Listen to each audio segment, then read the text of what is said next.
আমাদের আজকের recipe chicken. এখন চিকেনটাকে আমি ভালো করে মশলা দিয়ে মাখিয়ে নেব। প্রথমে দেব হলুদ গুঁড়ো, এরপর দেব মরিচ গুঁড়ো, দেব ধনিয়ার গুঁড়ো।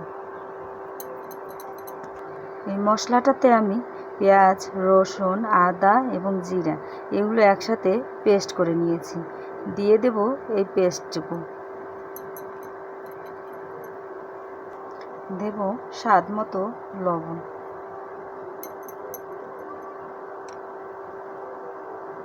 এটা ঘরে বানানো দারচিনি এবং জিরা গুঁড়ো করে রাখা।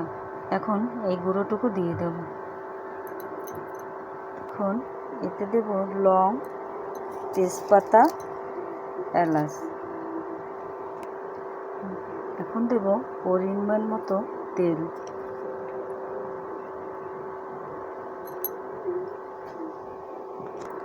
এখন আমি এটাকে ভালো করে হাত দিয়ে ম্যারিনেট করে নেব।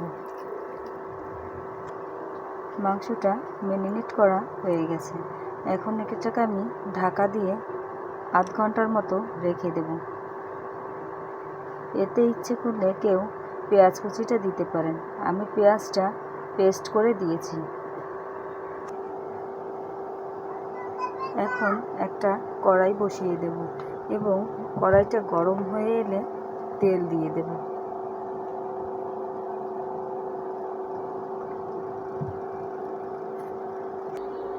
তেলটা গরম হয়ে আসছে। এখন দিয়ে দেব জিরা ফোড়ন।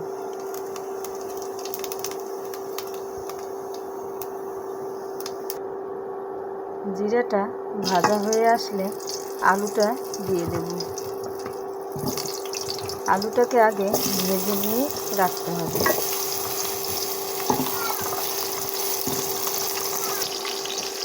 আলুটা ভাজার সময় একটু হলুদ গুঁড়ো এবং একটু লবণ দিয়ে নেব।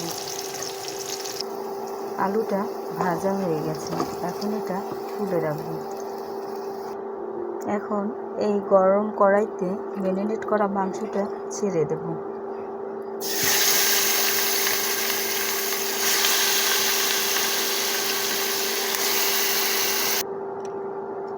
চিকেনটা ভালো করে নাড়াচাড়া দিয়ে ঢেকে দেব।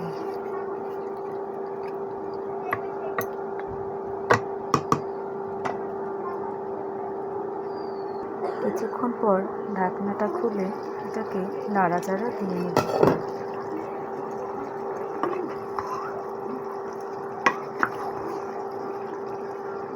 দেখুন, আমি কিন্তু একটু পানি অ্যাড করিনি, এমনিতেই পানি বেরিয়ে আসছে।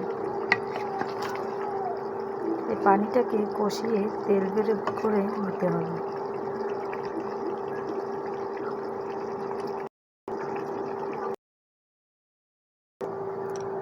এখন দেখে নেব চিকেনটার কী অবস্থা।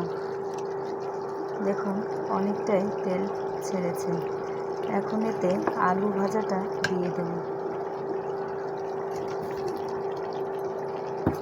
আলু ভাজাটা দিয়ে সামান্য নাড়াচাড়া করে আবার দমে দিয়ে দেব।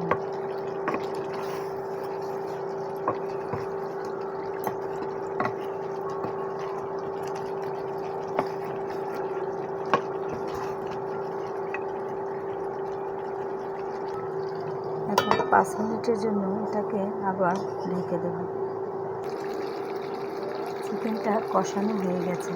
এখন সামান্য একটু গরম পানি দিয়ে নেব।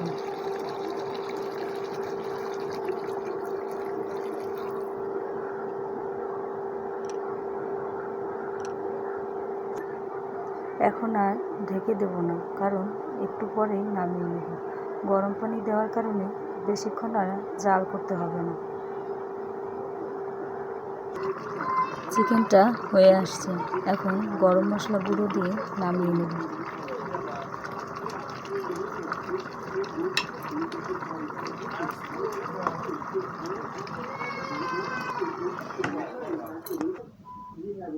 কিছু কিছু গরু এমনও রয়েছে যাদের ঘুমের কারণে তারা নিজের